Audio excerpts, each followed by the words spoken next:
amade yamna ingna nusinana leiba imung amagi warini. Jauhal amade leimagi masunupi liklai kobi ama leirami. Liklai gi mamadi mahakpu taibung phauhalamlaga leikiramde. Aduga liklai gi apokpana thabak suba chatpada khudong thiba thodok amadagi leikiramde. Maram asina mabok mapuna yukcharakpani. Mangonda phamdana leiriba leimada jauhalna Hanubi nasu nupidubu hawatkrabro. Leimana hawatkrabani duk asi sumana tharamlibani. Aidi nangna thari boy khalui aduga aigi isuna thari boy re. Leimana kadai dagi wano aidi ne iru phawludri komapu.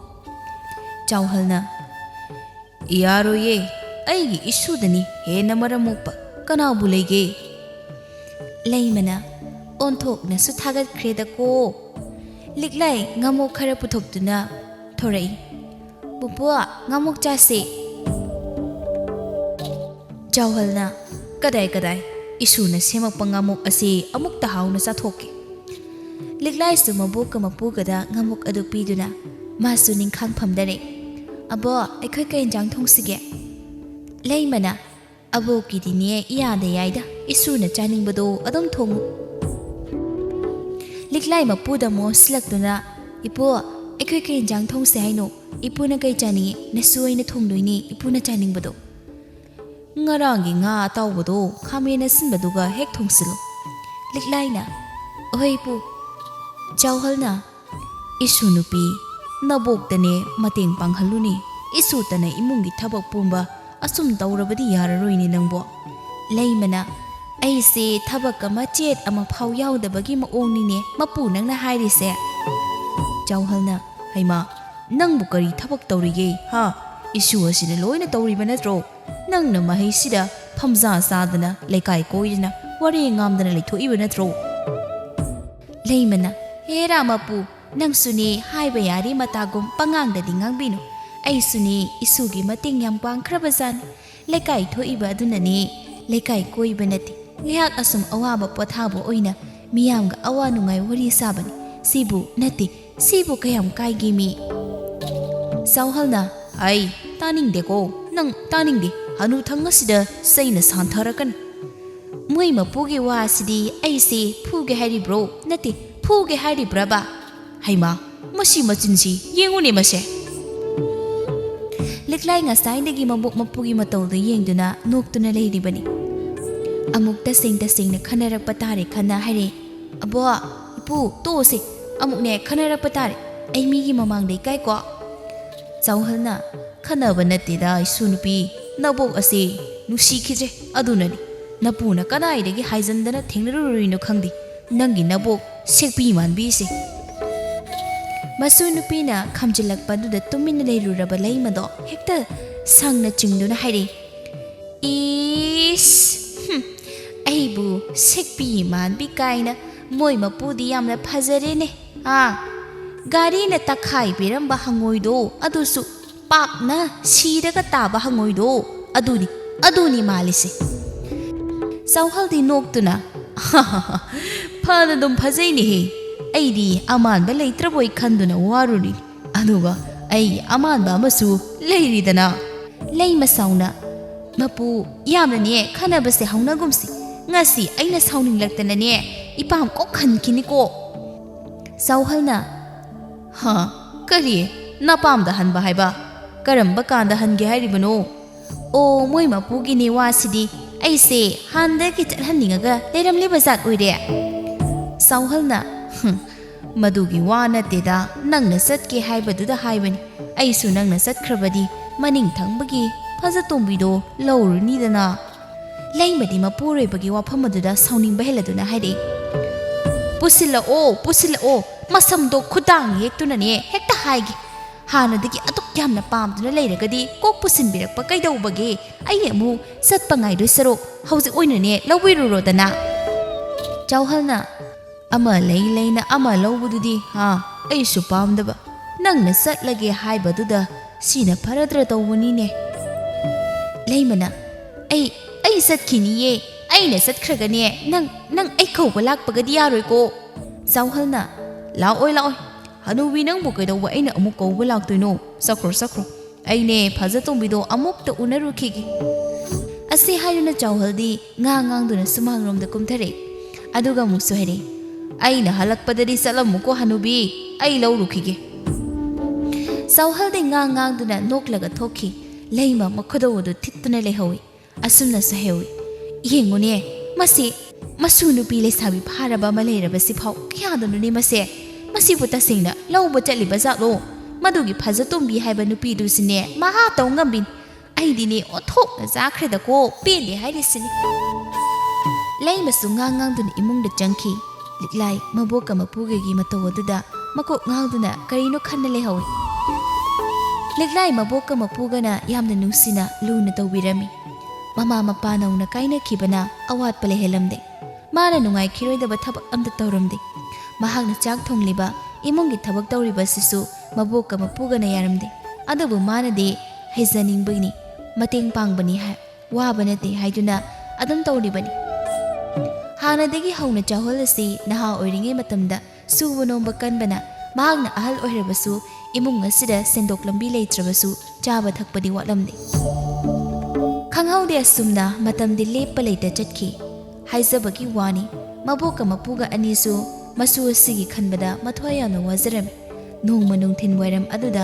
laima mani chawhal sangoida thabak tawduna tawna wari sanarami Hanubi nasu adubu ude mabu karaida satkibage mata leirang hoida satkanina singdu jase haidane makhoi khara haunaraga laklamban adugane punna satkiban o isudo udabada mapu aise leifam khangdini he asumaina khara thokjaba sina phai yumda sum leisun loi sarukpadi aduni sum imung sidani sum leisalabadi wakhanga amata thoktaba tare haidana aisu khara thoko hairibani ado hanubi ai wafam khara haige kaiwano yengo isu nupi sigini haibada nang aina tana kanasu leite aduna isu asi lohungbi na batawrasira kaino damapu sahi 19 mukta suda ngairiba nasu nupi asibu karamna luhungdoribano angang yamna oireko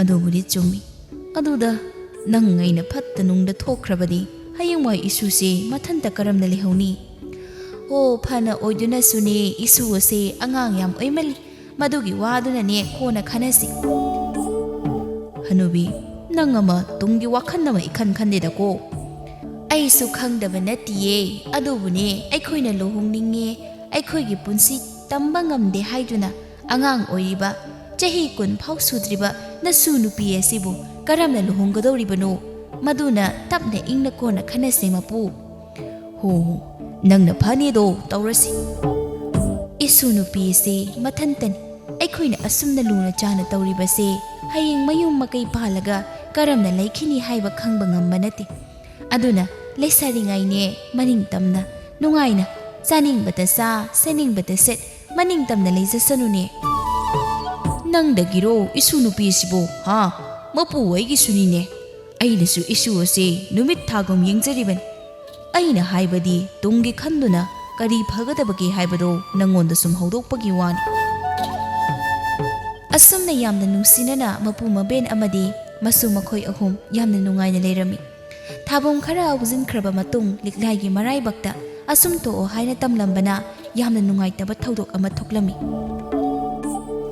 madudi chawhal naha oiringai matamda mapangal tekna thabak suruba oibana ahal matam oisilakpada masado toina chikpana ba hawraklami maram maduna mahak naduna leikhiramde mapuroiba leitabagi wakhalna ahalga oisilakpaga masugi su khanbada wakhaladu wana leirakpa chaba thakpa chang nairaktabaduna leimasu masunupi asibu thadoklamduna chatkirami chawhal amadi leimagim mathong mangam pumbasu loikre haujikti liklai mathanta yumjawasda leiba tarami hana mapu mabok leiringai nok tuna leimina khiba kayado ningsingduna aduma kapcharami mangongi ukhok ten aduna nga thaduna liklai phamlaga mangduna lei liklai machin thokna asumna pendana haijarei abo ipo nakhoyani na suibu kanada sineramge nakhoyani leitabada ꯅꯁꯨꯏꯁꯦ ꯂꯝꯖꯥ ꯃꯆꯥ ꯍꯥꯏꯕꯗꯨ ꯑꯣꯜꯂꯦ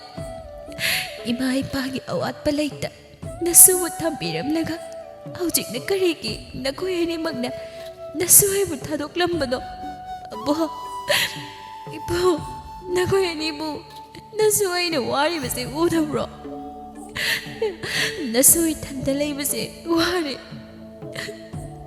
ꯂꯤꯛꯂꯥꯏ ꯀꯞꯄ ꯅꯠꯇꯅ ꯎꯄꯥꯏ ꯂꯩꯖꯔꯝꯗꯦ ꯀꯔꯝꯅꯗꯤ ꯆꯠꯈ꯭ꯔꯕ ꯁꯤꯈ꯭ꯔꯕ ꯀꯅꯥꯕꯨ ꯍꯜꯂꯛꯈꯣ ꯅꯪꯁꯨ ꯇꯥꯏꯕꯪ ꯀꯨꯝꯍꯩ ꯑꯃꯨꯛ ꯌꯥꯎꯈꯣ ꯍꯥꯏꯅ ꯍꯥꯏꯔꯨꯕ ꯉꯝꯒꯅꯤ ꯃꯤꯑꯣꯏ ꯃꯄꯣꯛ ꯑꯣꯏꯅ ꯄꯣꯛꯂꯕꯗꯤ ꯁꯤꯕ ꯍꯥꯏꯕ ꯑꯁꯤ ꯑꯗꯨꯃꯛ ꯂꯣꯏꯅꯗꯨꯅ ꯂꯥꯛꯂꯕꯅꯤ ꯃꯁꯤꯕꯨ ꯊꯩꯗꯨꯅ ꯅꯥꯊꯩꯔꯒ ꯆꯠꯄ ꯉꯝꯕ ꯀꯅꯥꯁꯨ ꯂꯩꯔꯣꯏ ꯅꯨꯡꯁꯤ ꯍꯥꯏꯗꯨꯅ ꯐꯥꯖꯤꯟꯗꯨꯅ ꯊꯝꯕ ꯌꯥꯕ ꯅꯠꯇꯦ ꯑꯗꯨꯅꯕꯨ ꯄꯦꯟꯊꯣꯛꯄ ꯍꯥꯏꯕꯁꯤ ꯂꯩꯔꯝꯂꯤꯕꯅꯤ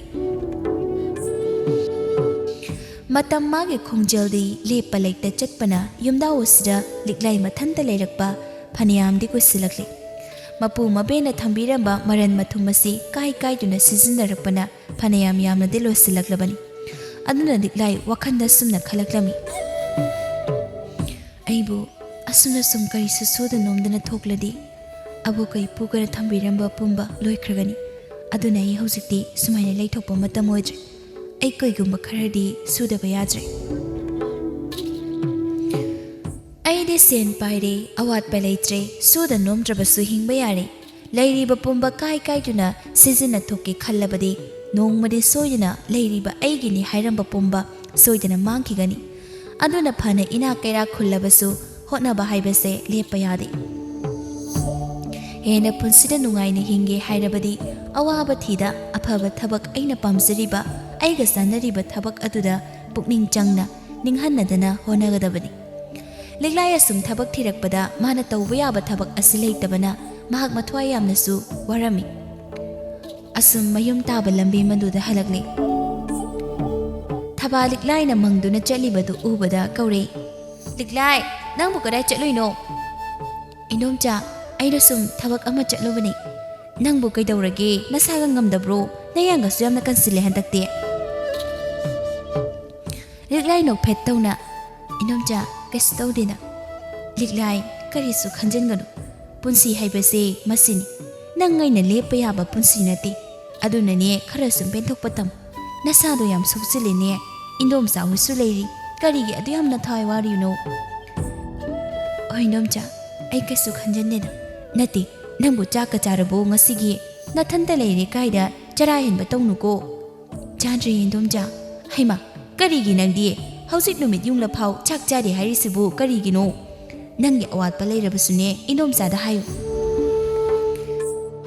ꯀꯩꯁꯨ ꯑꯋꯥꯠꯄ ꯂꯩꯇꯦ ꯏꯟꯗꯣꯝꯆꯥ ꯑꯗꯨꯗ ꯑꯩꯅ ꯊꯕꯛ ꯑꯃ ꯁꯨꯝ ꯊꯤꯕ ꯊꯣꯔꯛꯄꯅꯤ ꯍꯧꯖꯤꯛ ꯐꯥꯎꯕꯒꯤꯗꯤ ꯑꯩ ꯆꯥꯕ ꯊꯛꯄ ꯋꯥꯠꯇꯨꯅ ꯂꯩꯔꯤ ꯑꯗꯨꯕꯨ ꯑꯕꯣꯛꯀ ꯏꯄꯨꯒꯅ ꯊꯝꯕꯤꯔꯝꯕ ꯃꯁꯨ ꯑꯩꯒꯤ ꯃꯔꯟꯅꯦ ꯍꯥꯏꯗꯨꯅ ꯄꯤꯔꯝꯂꯤꯕ ꯄꯨꯝꯕ ꯑꯩꯅ ꯁꯨꯝ ꯐꯝꯖꯥ ꯆꯥꯗꯨꯅ ꯂꯩꯊꯣꯛꯂꯗꯤ ꯁꯣꯏꯗꯅ ꯂꯣꯏꯈꯤꯅꯤ ꯑꯗꯨꯅ ꯑꯩꯁꯨ ꯀꯔꯤꯅꯣ ꯇꯧꯕ ꯌꯥꯕ ꯇꯧꯒꯦ ꯈꯜꯂꯤ ꯑꯗꯨꯁꯨꯅꯦ ꯆꯨꯝꯃꯤ ꯑꯗꯨꯒꯅꯦ ꯆꯔꯥ ꯍꯦꯟꯕꯗꯤ ꯐꯠꯇꯦꯀꯣ ꯗꯣ ꯌꯦꯡꯉꯣꯏ ꯅꯨꯄꯤ ꯅꯪꯅ ꯀꯔꯤ ꯊꯕꯛꯅꯣ ꯇꯧꯒꯗꯣꯏꯁꯤꯕꯣ ꯅꯪꯁꯨ ꯂꯩꯁꯥꯕꯤꯅꯤ ꯃꯤꯅ ꯅꯣꯛꯅꯐꯝ ꯁꯣꯏꯗꯅ ꯑꯣꯏꯒꯅꯤꯅꯦ ꯑꯗꯨꯕꯨ ꯏꯟꯗꯣꯝꯆꯥ ꯃꯤꯒꯤ ꯃꯤꯅꯣꯛ ꯀꯤꯔꯤꯉꯩ ꯑꯩꯒꯤ ꯏꯃꯨꯡ ꯋꯥꯕꯗꯤ ꯃꯈꯣꯏꯅ ꯎꯕꯤꯔꯛꯂꯣꯏꯗꯣ ꯑꯗꯨꯅꯅꯤ ꯐꯔꯦꯁꯦ ꯑꯗꯨ ꯑꯣꯏꯔꯒꯅꯦ ꯏꯟꯗꯣꯝꯆꯥꯒꯤ ꯃꯇꯦꯡ ꯈꯔ ꯅꯪ ꯄꯥꯡꯕꯤꯔꯒꯦꯔꯣ ꯏꯟꯗꯣꯝꯆꯥꯗꯤ ꯏꯆꯥ ꯅꯤꯡꯉꯣꯜ ꯑꯃ ꯌꯥꯎꯕꯁꯨ ꯅꯠꯇꯦꯗꯣ ꯊꯕꯛꯀꯤꯕꯨꯗꯤꯅꯦ ꯆꯤꯟꯕ ꯅꯠꯇꯦꯗ ꯅꯕꯨꯡꯒ ꯑꯩꯒ ꯈꯛꯇꯅꯤ ꯂꯩꯔꯤꯁꯨ ꯑꯗꯨꯗ ꯏꯟꯗꯣꯝꯆꯥꯅꯅꯦ ꯏꯪꯈꯣꯜ ꯌꯦꯡꯁꯤꯟꯕ ꯆꯠꯄꯁꯤꯅ ꯌꯨꯝꯒꯤ ꯊꯕꯛꯁꯦ ꯀꯌా ꯇꯧꯕ ꯉꯝꯗ꯭ꯔꯦ ꯑꯗꯣ ꯅꯪꯕꯨ ꯏꯟꯗꯣꯝꯆꯥꯅ ꯍꯥꯏꯔꯤꯁꯦ ꯀꯔꯤ ꯈꯟꯒꯦ ꯋꯥꯕ ꯌꯥꯕ ꯊꯕꯛ ꯑꯃꯠꯇ ꯌꯥꯎꯕ ꯅꯠꯇꯦꯗ ꯅꯪꯅ ꯌꯨꯝꯗ ꯇꯧꯔꯤꯕ ꯊꯕꯛꯇꯣ ꯑꯗꯨꯒ ꯆꯞ ꯃꯥꯟꯅꯩ ꯏꯟꯗꯣꯝꯆꯥꯅ ꯍꯥꯏꯁꯦ ꯅꯪꯕꯨ ꯍꯟꯊꯅ ꯌꯦꯡꯕ ꯅꯠꯇꯦ ꯅꯪꯗꯤ ꯂꯩꯁꯥꯕꯤꯅꯤ ꯑꯗꯨꯅ ꯀꯥ ꯍꯦꯟꯕ ꯑꯋꯥꯕ ꯊꯕꯛ ꯁꯨꯕꯗꯣ ꯏꯟꯗꯣꯝꯆꯥ ꯌꯦꯡꯕ ꯉꯝꯂꯣꯏ ꯅꯪꯁꯨ ꯏꯆꯥꯅꯤ ꯈꯟꯅꯅꯦ ꯍꯥꯏꯔꯤꯕꯅꯤ ꯂꯤꯛꯂꯥꯏꯁꯨ ꯋꯥꯈꯜ ꯃꯨꯟꯅ ꯈꯜꯂꯕ ꯇꯨꯡ ꯁꯤꯅ ꯐꯔꯅꯤ ꯈꯟꯅ ꯍꯣꯏ ꯏꯟꯗꯣꯝꯆꯥ ꯐꯔꯦ ꯑꯗꯨꯗꯤꯅꯦ ꯍꯌꯦꯡꯗꯒꯤ ꯑꯗꯨꯝ ꯂꯥꯛꯑꯣꯀꯣ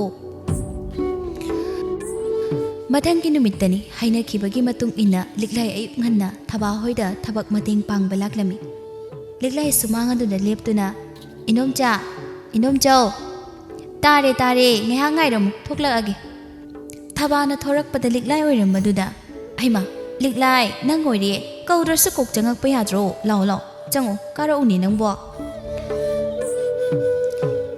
Indomzanane thabak pumba budi loisilabad chak thonggadawbada ngaire henjang sune kangsoi ama thongse haidinane mayando aina malamlaban adudo nangna oina thonglo Indomzane dukan phauda thokloge Liklaina oinomcha Liklai sakhumda sangaktuna Thabana malamliba hensang ado jamthoktuna thongnaba semsarami Ngayhak laybaga pamil ado chakhum tamna mamabu kauduna changlaklam Ima Tabro Imo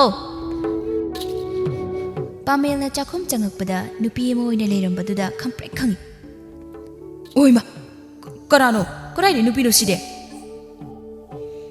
Asi haidra tung on thoktuna phamlibi nupi mangonda munna yengi Ngayhak munna yenglaga asumna hairaklami Hai Karano Migi chakhum sida kaidoromino ha Liklai yam tanna on thoraktuna tapna khumi Ibo Imani dukan thokani hayuna chatkibani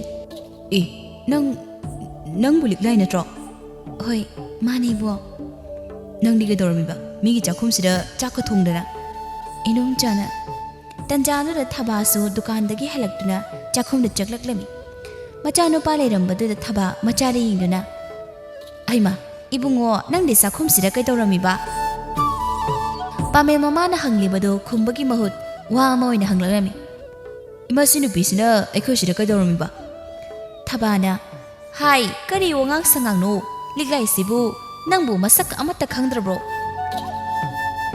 Ado kadawram lino haiba. Imana ne aygi mateng khara pangbina ba haidana ne haizabagi mateng pangbiriban. Is, imana kari thabak awaba sudana thabak sunaba miga mung thamningliba. Masano pagi matau khangbana chehelaklami. Hai, waba wadaba duna amani. Liglai ase aina ne isa sakna nakondawribani. Adunani Wani makhayam tarakan Nathaudo Nathawai na tawruso Pame liklaida mamitu Phaina yinglamlaga thoki Macha nupa thoki baga Thaba liklaida on silaktuna hairi Liklai Nabung angawba sina nganglibasi Tarunuko Masida khanjilunu Magi dini masi ngaktani Wa ngangbadani ayet palaytabani Asidani magi asoybasi Aduna nabung sinani hairakpada Nang nungaitaba tawgunuko Indomzane hekta hairo Indomzane ne saigi Aige sukhanne de indomcha Pharese Ado nangbu chak thonglibadubu loisal abo Loirakadawre indomcha Indomzaga punna loisalesi Aisune inkhonda muk chatkadawribani Yengoi nangni sak ado indomza hoida dum saroko Ayusu numidangsu sida dum charo Amuk nangna yum halaga chak thongluba haise wana bani Sisune na yumakni khangadabani Karimta koiganu Asuna wari watai kaya masaduna punna chak adu loisinnaba tawrami Thaba si liklai hoigi mayumga lapnaba oidre Konthong mari manga muktang chatlaga dumak leire Thaba se khun lekai sidasu pukchil semba mabuk mara tappada hainarami Minungsi chawi migi awa ana ubi mamisakni Haiduna miyamna mahakpu ikai khumnabirami Thabana liklai busu yamna nusibirami Macha sakna mahakna nakologi khanjarami Aduga pamildi mamaga manana pukchil chawrabasu wangang sangang di mina tabada hek sauning bahaibadu oirami Mathanta pokpagi thabana kena tawruba nupani haiduna maning tamhalubai thakha khara khangdi kai wangang ngangani khangdi Aduna mana ngang thorakpa wangang khoning jamna hairakpa oirabasu mingonda usittabu oina hekta thoi Nong masu numidang wairam aduda liklai thabagi sumang thelong pumba wai desilami Tanja aduda pamil su thabak halakpagi matangni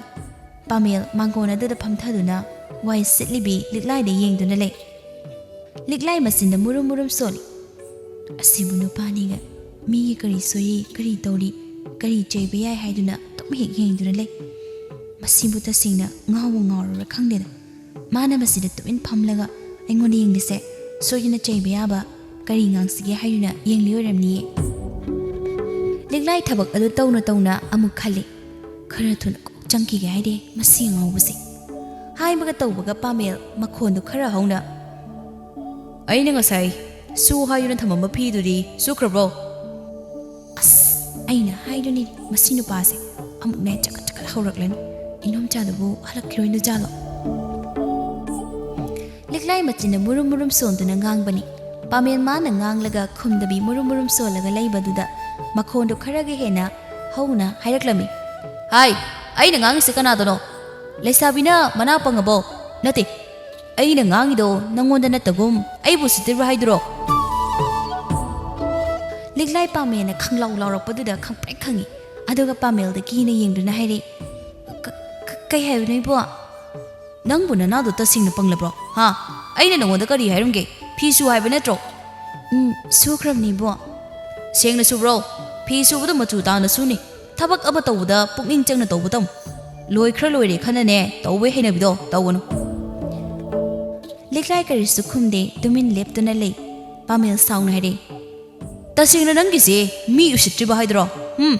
Mi na nganglaga khumdridubu aibu usitte haiba natro.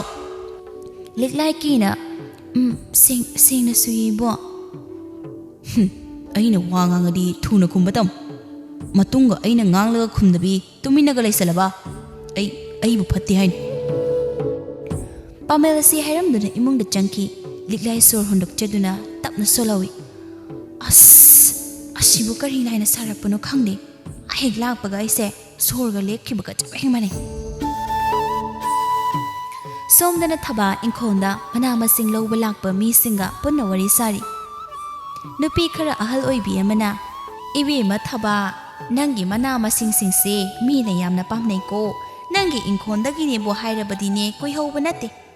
Thaba momo nokna ine hoina ne nusibiduna haibiribani.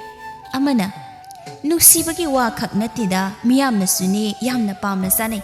Ado thaba liklai do nangi da thabak mating pangduna lei haina tai. Mabu hauziti wakhal khara nungairabro. Masune mabuk mapu leikidabado mathwai yamna wazabani. Thabana hoije hauzik pudine hanaga manadre. Khara dum nungaina leirabani. Adubune hek pudi dumak mangi. Aina ne phajana yengsinbirage khali. Hoini he magine haibada mari mata kanasu hanna yengbada leitrabani. Aduna ne aikhoi khunna sina mabu yengsinbidradi kanana yengluni. Adugi sumathakta nangdi chaba thakpa watpa natedo. Aikhoina amuk nomagi chara tanba kangbuni. Aduna ne he na mating panglubu sungamde. Hoije aina liklai se icha sakna nakolage ningle. Aduna magi ne thawai pumba aina dumak laurage. Makhoi khara do suna wari watai kaya sanaraba matung makhoi su chatna khirami. Thabasu inkhogi akoibado ngehak yengsilamlaga yumda halakde. Numidangi matamdani thaba madi liklai makhoi ani punna chak thongminari. Thabana ibe maliklai indom sana nga masa khara lambida halakpadani yolami haidana leirakpan masi oina thongasido. Oindomcha ado indomsa wa matang haudokidana kaiwana indomcha yengo nangna yumdana thanta leibado indomsa nungaiti sisu na yumni. Aduna sida oina aikhoi punna leiresidana nangbu tanbrane. Liklai thabadi yengsirakduna inomcha tandiye. Ado yumdo abo kai pugana thambirambani. Aduna masu oina thadoktuna chatpado nungaitabagi tawbani.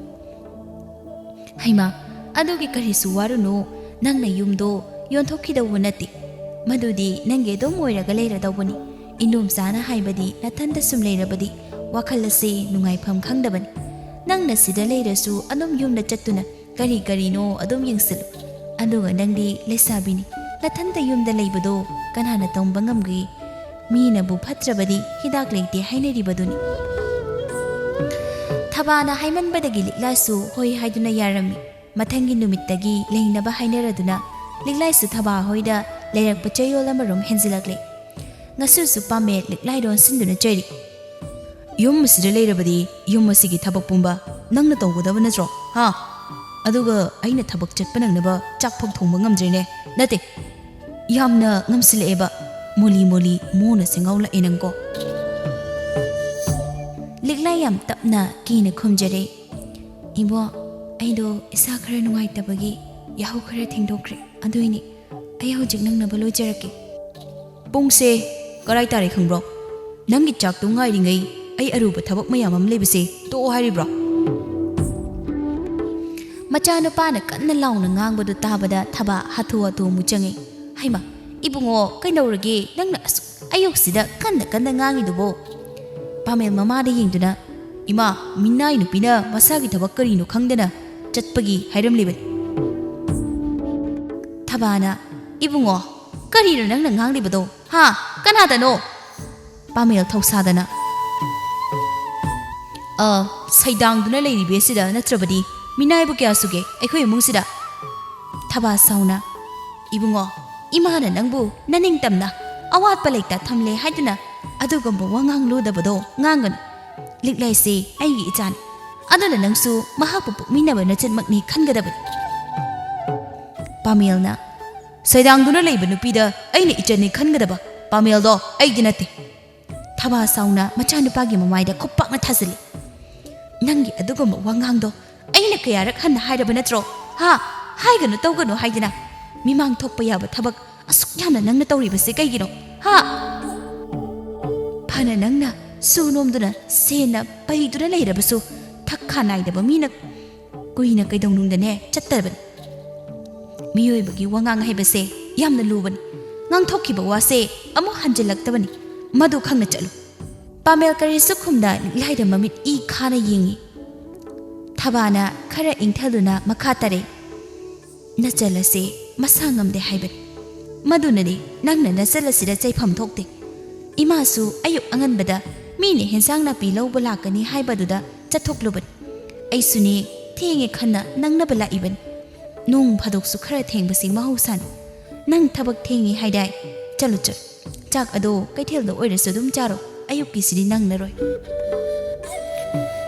Pamel karisu haidana thoki liklai su chakhumda changki ge tawi. Thabana bema chalo nang suni kada pothajawro. Inomja yani ai khara phari haima adu oirasu pothajaro ne inomja dum thonglage. Liklai tomin letuna lei thaba khangladuna liklai nabungse haujik semtokpada pak chatlaroi khangi. Adubune aduk hakna phattabadi nati magi haibu wangang lodaba sini aduna nang mangonda sauning baleirasu indom jada hayuko indom sana semdoke. Liklaina aike sukhandi indom ja ibungna phana bangang jaibani. Liklai hana di pamelda wa kharata oirabasu nganglambani adubu haujikti wa machit ama phau hek ngang khidre.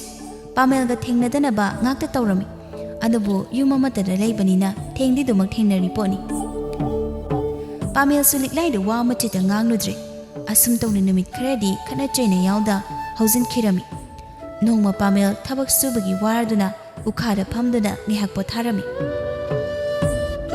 Mamit adu isinuna tumin nga thaduna phamli. Mana mamit adu hek isinbaga liklai urakpaduda mamit ado khampang pangduna machinda sol. Karino madugi nupi saidang biduna aigi michira muklisna kayakta pothagi tawbusi mana yetpasi tokni yetkhredako. Adabu Pamel hanagi maungda wangang ludabadi tawkhidre. Mamana chemanbadagi masu magi maung ase semdoklagi khanjarami. Thabasu machanupagi ahongba nairakpasida mumonokche. Aduga liklaidi hamu magi tawpham tokpadum adum tawdana lei. Pamel haujikti liklaigi maung mataw yamna ing tapsaba mingonda kaisadaba matawodo asum urabadagi wakhana masum lakli. Mana thabak halakpada liklai numidang wairamgi duk thaduna leirami. Liklai ni imungda sangkhige tawbada mangona da Pamel asum naire. Hai ngaiko. Imo kai haige. Nangi khangnaba leibra. Liklai ngakna kai hai risi tadro. Nangi khangnaba leibro. Leirusto. Aiga khangnars. Liklai di hena ngakna mamitu laukthoktuna Pamel yengle. Pamel makhatare. Namit adu laukthoro haiba natine pakumbiro. Imo hairo one ngairabane. Liklai tapna imo imungi wapamasibu aibu karimnarirwa. Ibani khangnarasi haibasi karimnabro ha. Ibo aini yumsira sairangduna thabak suraga leijabani. Madugi wapamado haibigan kaiguma inomjana khangkradi aibu karina aina khankhini aibu yumsira changjafam pibiribase pibirakadra ibungdi phana phagera pharuira Ichani karamne thokani aina duma aramba sujana tagani aduna aibu nachan makni khanbi aini ibungse ai hek pokminaba ibung makni khanje adudi yarida nanga iga pokminadi adugane aigi wafamse yadabasu yar thaba imungdagi thoraklami liklaide mi hunna masudre thaba na taramlabadi kari thoklani khanbada ngasaidagi thaba imungda leikhi haibado pamelgi wadu kaukthoklu liklai masu humang tana yomlabadi pameldi kari sukhanbi benate thaba machanukpa amadi liklai da munna yengduna lei ngihak leibaga mumon nolaktuna asunna hire hai angauba nupi da nusi haibabu kharana dumna hainage ha nangi dudine loina ki duna hau thadana chingkhrani ne pamela do makok to hotuna lei thaba liklai don silaktuna bema nangbu angauba sina harise asibu yaningbro yaningdrabasune adumak hayu indom sanane phana basinge liklai thaba de yengle aduga pamel da so mug yengle pamel ingit tawduna yaro haibugum tawri liklai na hoi nomcha thaba noktuna phare changu na thau taw zururu liklai de imung da changkhre pamel mama da hare Kainima wa phauloidre changan khrisiba ibungo nangne nakok ase phajana sa iko nupi de dumna hairabadine yarakloroi e hauji hoi haramidudi madudine nang kibagi nangne ingit tawribado aisu ine as aikhoi ma sidine yare nang sune halakpagi waramlani potha zawro adoima ai lohongbiro ba hai taningdi ikai khangnaba tawrakanu koima ko Masibu mamani haibasi kahorabra khangdimi ikaibaga machet ama phaudrabra haibane adoima aina haibado imana khangna loina tawraki changwa imungda pamel imungda changki thaba maithongda momonok jere aduga sumna haije aine hek pambado thokli aidine isali laise atopa sagaida tinkhitra pakhacharamman adubu haujikti imau oige dawridana Thabai laibakse onthokna suphakhredako Thabana akanga heitandaraduna ikuiduna pamel amadi liklai makhoini suluhongbirami pamel gi wangang ludaba pumba mama amadi liklaina haimanbadagi madu pumba loina tokhre aduga haujikti thakha naina chatpa miyoyorami asuna thaba hoigi imung ase yamna nusi janana ingna mara chetna nungaina yaifana pankhirami